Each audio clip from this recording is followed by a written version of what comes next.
Hello everybody students, आपण third year civil यामधील estimating and costing हा सब्जेक्ट अभ्यासतोय. त्यामध्ये आपण लास्ट लेक्चरपासून फोर्थ युनिटला स्टार्ट केलेला आहे rate analysis. Okay,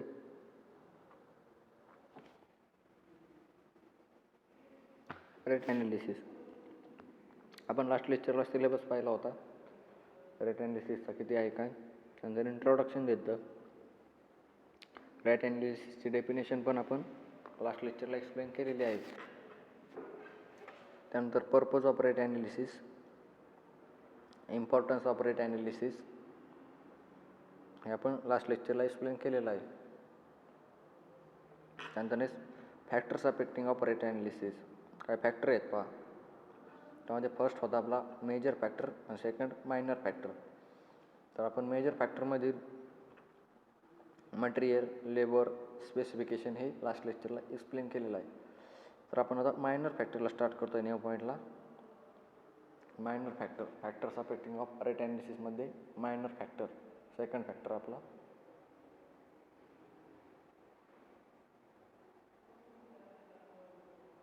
minor factor. Okay, तर मायनर फॅक्टरचे पहा 6 पार्ट पडतात. परत मायनर फॅक्टरचे 6 पार्ट पडतात. त्यामधला फर्स्ट पार्ट आहे टूल्स अँड प्लांट्स. फर्स्ट काय, tools and plants. Second overhead charges.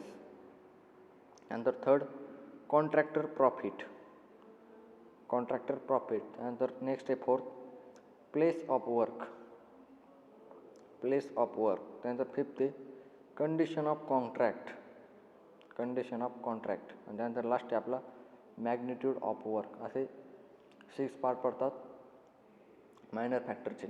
Okay, मी रिपीट करतो कोणते कोणते. Tools and plants, next overhead charges, next contractor profit, next place of work, तर next condition of contract and magnitude of work. असे 6 part पडतात minor फॅक्टरचे. Okay, तर आपण वन बाय वन एक्सप्लेन करूया. First tools and plants. Tools and plants means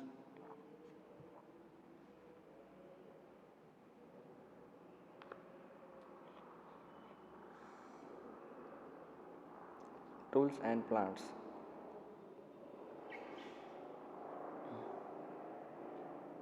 Depending upon requirement of owner department, the necessity of tools and plants is decided.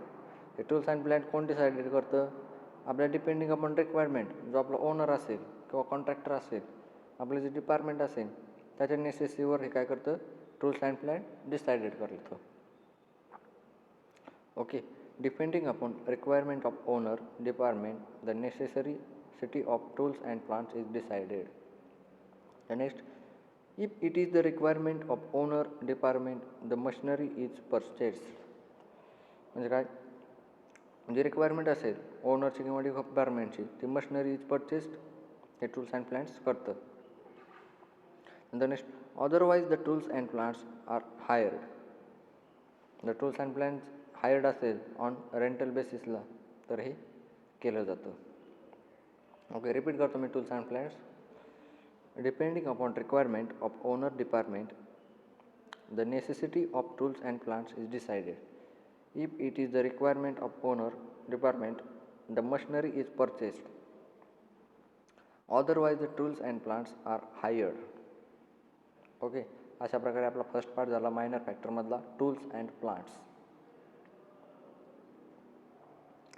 त्यानंतर next आहे overhead charges. Overhead charges, overhead चार्जेसमध्ये काय, it is usually 2% to 5% of the total cost of work. Overhead चार्जेसमध्ये काय करतात, 2 to 5%, म्हणजे 2 ते 5% total cost of work हे काय असते, ओव्हरहेड चार्जेस आपण लावलेलं असतं त्यामध्ये. It is consist of the charges which are generally required on site on regular basis, like traveling expense, telephone bills, stationery and printing expense etc. मग त्यामध्ये overhead charges म्हणजे कोणकोणते असतात आपले, ट्रॅव्हलिंग एक्सपेन्सेस, जे आपले ट्रॅव्हलिंग एक्सपेन्सेसमध्ये खर्च येतो तो. त्यानंतर टेलिफोन बिल्स, आपलं जे टेलिफोन बिल्स येतं ते आपण ओव्हरहेड चार्जेसमध्ये अप्लाय करतो. त्यानंतर स्टेशनरी, आपली जी स्टेशनरी लागते, जे शीट्स वगैरे, पेन, पेन्सिल ड्रॉ करण्यासाठी ती.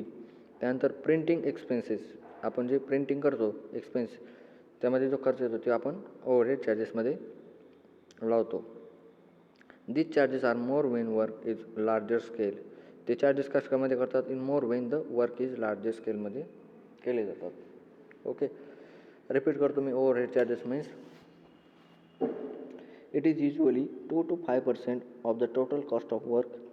It is consist of the charges which are generally required on site on regular basis, like traveling expenses, telephone bills, stationery and printing expenses, etc.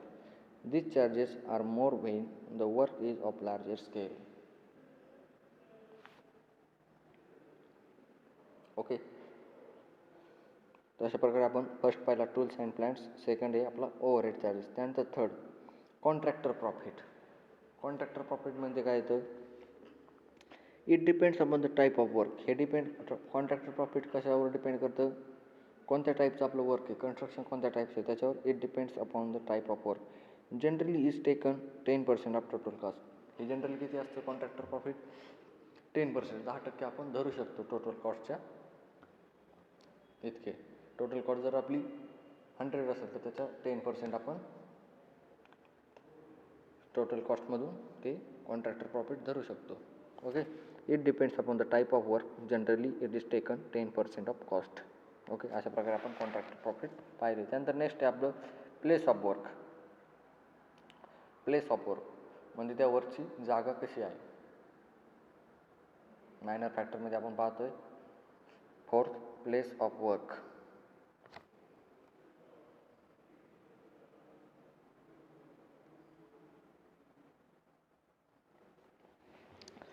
त्यामध्ये the rate analysis depends the place of work. Place of work कशावर depend करते? Rate analysis ही place of work ती depend असते. The rate analysis depend the place of work. If the site is situated in hilly area or extreme weather condition then rates are मोर.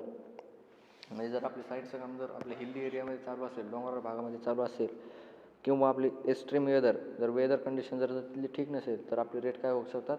वाढू शकतात. कारण की तिथे जाण्या येण्याचा खर्च जो लागतो, म्हणजे आपली ट्रान्सपोर्टेशनसाठी जी खर्च येतो आपलं मटेरियल नेण्यासाठी, त्याच्यानुसार तो प्लेस ऑफ वर्क हा अवलंबून असतो. त्यानुसार आपले रेट इन्क्रीज होऊ शकतात. रिपीट करतो मी point. Place of work. The rate analysis depends the place of work. If the site is situated in hilly area or in extreme weather condition then the rates of are more.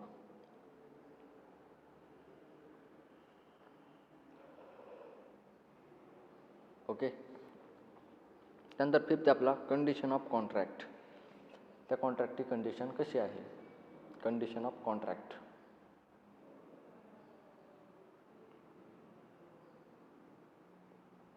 त्यामध्ये if the condition of contract are very particular, म्हणजे जी condition असणार कॉन्ट्रॅक्टची ती कशी असणार? Very particular असणार.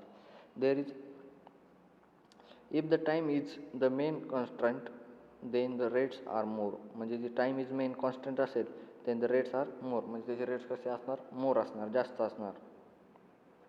Repeat करतो मी point. If the conditions of contract are very particular there is if the time is the main constant then the rates are more.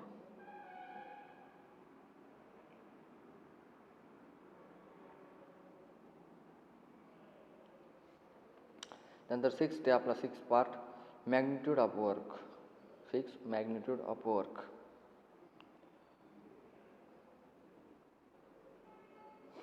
त्यामध्ये for the work which is going to continue for more period then the rates are less. म्हणजे काय सांगते त्याच्यात? For the work, जे आपल्या वर्कसाठी going to continue to more period, जर आपले जास्त पिरियड असेल तर रेट्स आर लेस. आपले रेट्स कसे येणार? कमी येणार. For the work which is going to continue for more period, जर आपलं वर्क हे जास्त जर काळ चालत राहिलं तर आपले रेट्स कसले असणार? लेस असणार.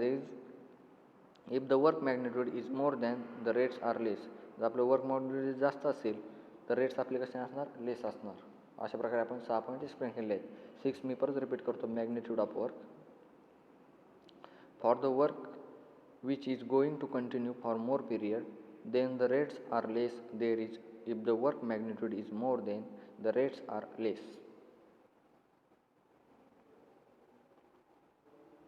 Okay.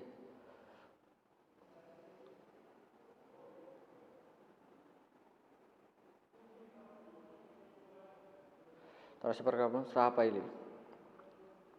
मायनर फॅक्टरमध्ये 6 पार्ट पडतात. फर्स्ट पडतो tools and plants, second overhead charges, third contractor profit, fourth place of work, fifth condition of contract आणि लास्ट होता आपला magnitude of work.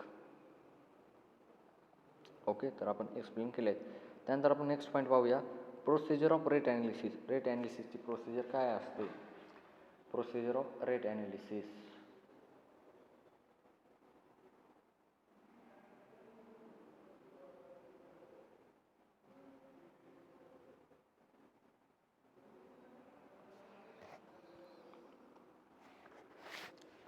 Procedure of rate analysis, त्यामध्ये 2 मेन स्टेप आहेत. पहा, rate ॲनालिसिसच्या प्रोसिजरमध्ये 2 मेन स्टेप आहेत. फर्स्ट स्टेप आहे finding material quantity and material cost. First काय करायचं आहे आपल्याला, मटेरियल क्वांटिटी किती आहे ते आपल्याला फाइंड करायची आणि मटेरियलची कॉस्ट फाइंड करायची. ते झाली फर्स्ट स्टेप. आणि सेकंड स्टेप काय, deciding number of labours and labour cost. आपल्याला डिसाईड करायचं आहे आपल्याकडे किती लेबर आहे आणि त्यांची खर्च किती, कॉस्ट किती, हा आपल्याला डिसाईड करायचा आहे सेकंड स्टेपमध्ये. अशा 2 स्टेप आहेत रेट ॲनालिसिस प्रोसिजरच्या. फर्स्ट स्टेप आहे finding material quantity and material cost. Second आहे deciding number of labours and labour cost. Okay, लक्षात राहू द्या 2 स्टेप्स.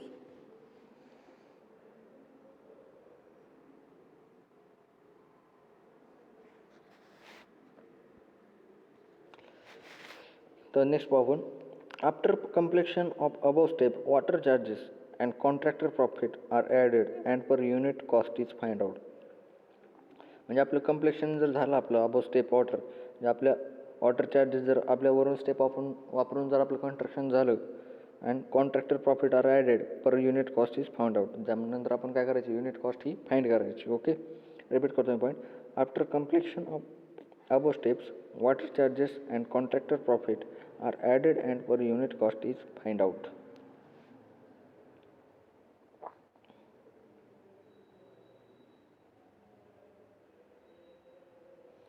त्यामध्ये आपण फर्स्ट स्टेप पाहू, finding material quantity and material cost. आपल्याला मटेरियल क्वांटिटी फाइंड करायची आणि मटेरियल कॉस्ट जर फाइंड करायचं असेल तर त्यासाठी काय प्रोसिजर आहे हे आपण यामध्ये अभ्यासूया.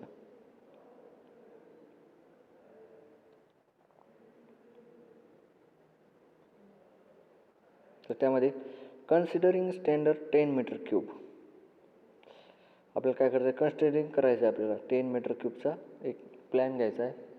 म्हणजे 10 मीटर क्यूबचा किंवा 100 मीटर स्क्वेअरचा व्हॉल्यूम घ्यायचा आहे, तेवढा एरिया घ्यायचा आहे. And the material quantity is find out. ते मटेरियल क्वांटिटी आपल्याला फाइंड करावीशी. आपण कन्सिडर करायचं आहे 10 metre cube, 10 metre square volume and area. आपला एरिया किती आहे 10 मीटर स्क्वेअर आणि व्हॉल्यूम किती आहे 10 मीटर क्यूब आपल्याला घ्यायचं आहे. ॲज्युम करायचं आणि त्याला किती आपल्याला मटेरियल लागेल आणि मटेरियलची कॉस्ट किती आहे ते आपल्याला फाइंड करायची. ओके, लक्ष द्या.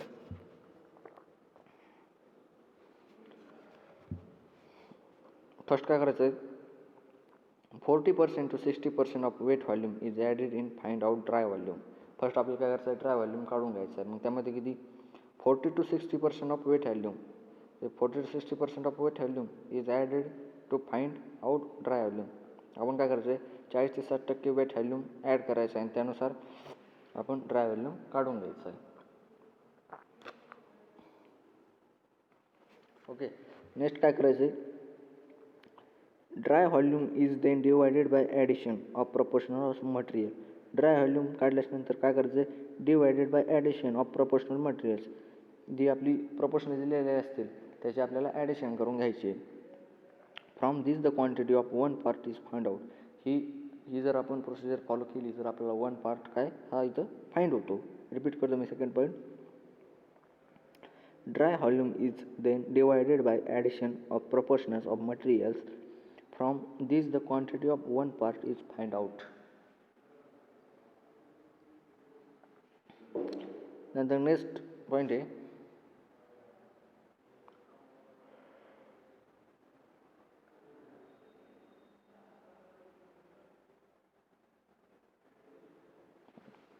नेक्स्ट बा then one part value into proportional of material.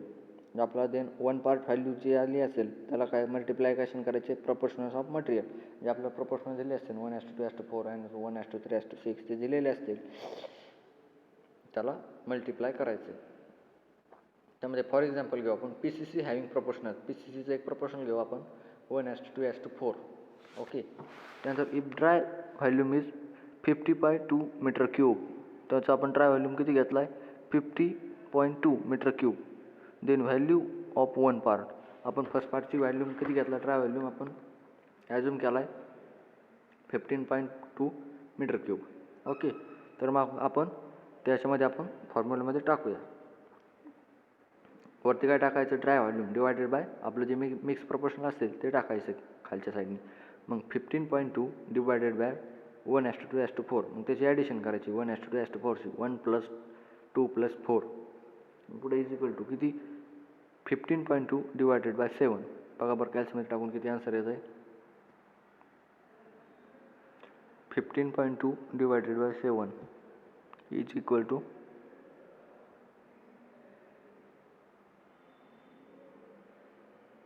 2.17. Okay. 2.17 metre cube. तर त्यामध्ये सिमेंट आपण किती प्रोपोर्शनल दिलं आपल्याला 1:2:4. सिमेंटच्यामध्ये किती वापरायचं आहे आपल्याला 1. Therefore cement is equal to 1 × 2.17. बघा सिमेंट टाकून किती येतं 1 × 2.17 is equal to 2.70 metre cube. त्यामध्ये आपल्याला सिमेंट किती लागणार आहे 100 मीटर स्क्वेअरच्या एरियाला आणि 10 मीटर क्यूबच्या व्हॉल्यूमला सिमेंट किती लागणार आपल्याला कन्स्ट्रक्शनसाठी 2.17 मीटर क्यूब. ओके. त्यानंतर सँड वाळू. सेकंड नंबर काय आपल्याला ॲग्रिगेट्सचे सँड ते किती दिलं आहे 2 × 2.17. बरोबर कॅल्शियम टाकून किती येतं 2 × 2.17 is equal to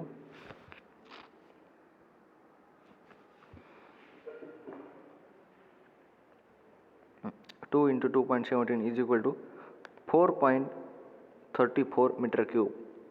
4.34 metre cube आपल्याला सँड लागणार आहे.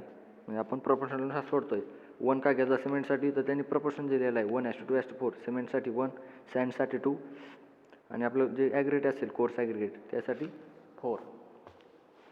तर आपण सिमेंटचं काढलं ॲग्रिगेटचं काढलं. आता कोर्स ॲग्रिगेटचं त्यासाठी किती 4 × 2.17. 4 × 2.17 पहा कॅल्शियममध्ये टाकून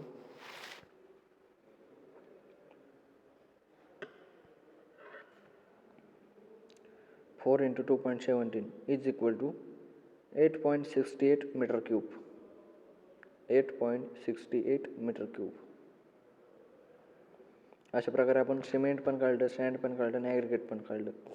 ही झाली मटेरियलची क्वांटिटी. ओके. त्यानंतर नेक्स्ट स्टेप काय आपली after finding out quantity of materials the quantity of materials is multiplied by rate and cost of material is find out. आणि आपल्याला जर याच्यानंतर कॉस्ट जर काढायची असेल क्वांटिटी काढल्याच्यानंतर तर आपल्याला काय करावं लागेल त्या मटेरियलचा भाव काय बाजार भाव काय त्यानुसार आपण त्याच्यानंतर आपण फाइंड आउट कॉस्ट करू शकतो. त्याला काय करायचं जे आपले मटेरियल असेल आलेलं त्याला मल्टिप्लाय काय करायचं रेटनी. जे आपल्या रेटची कॉस्ट असेल ती त्याला मल्टिप्लाय करायचं आणि आपली मग ती काय असेल कॉस्ट ऑफ मटेरियल आलेली असेल फाइंड आउट झालेली असेल. ओके. आले लक्षात फाइंडिंग मटेरियल अँड क्वांटिटी आणि जे मटेरियल कॉस्ट आपण हा पॉईंट फर्स्ट पाहिला आहे. ओके. प्रोसिजर ऑफ रेट ॲनालिसिसमध्ये आपण फर्स्ट स्टेप पाहिली finding material quantity and material cost. तर आपली नंतर नेक्स्ट स्टेप काय deciding number of labours and number of cost.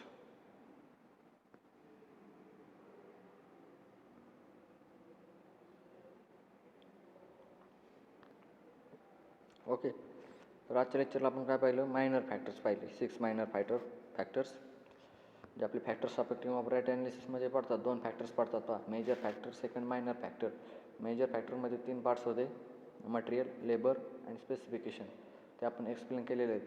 त्यानंतर नेक्स्ट मायनर फॅक्टरमध्ये 6 पार्ट पडतात, tools and plants, overhead charges, contractor profit, place of work, condition of contract and magnitude of work, हे आपण explain केलेले आहेत. Okay. त्यानंतर आपण प्रोसिजर ऑफ रेट ॲनालिसिस पाहिली. त्यामध्ये 2 स्टेप्स पडतात, finding material quantity and material cost, ते आपण अभ्यासले आता. नेक्स्ट लेक्चरला आपण deciding number of labours and labour cost हे आपण नेक्स्ट लेक्चरला एक्सप्लेन करूया. Okay, thank you.